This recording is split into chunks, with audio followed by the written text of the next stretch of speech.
ही बातमी सेजल पवारच्या व्हिडिओ संदर्भातली आहे। केईमकडून सुद्धा आता दखल घेतली आणि केईमकडून 2 सदस्यांची चौकशी समिती स्थापन करण्यात आलेली आहे। सेजल पवारचा जबाब आता नोंदवला जाणार आहे आणि आक्षेपार्ह वक्तव्यामुळे डॉक्टर सेजल पवार अडचणीत आली आहे। कॉमेडियन प्रणित मोरेच्या शो मधील हा व्हिडिओ चर्चेत आहे आणि या व्हिडिओमध्ये डॉक्टर आणि इन्फ्लुएन्सर सेजल पवार हिनं अवयव दान केलेल्या मृत व्यक्तीबाबत अश्लील भाषेत टिप्पणी केलेली आहे।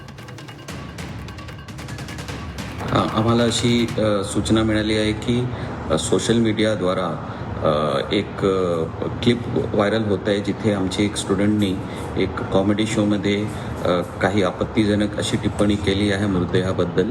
याबद्दल आम्ही फार सेन्सिटिव्ह आहोत। हे आम्ही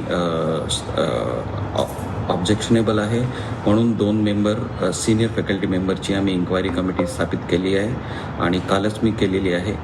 पूर्ण 1 तासाचा व्हिडिओ आहे पूर्ण शोचा, ते तपासतील आणि त्या स्टुडंटचं पण स्टेटमेंट घेऊन जे काही मला रिकमेंडेशन येतील, मी आज संध्याकाळपर्यंत मला रिपोर्ट अपेक्षित आहे।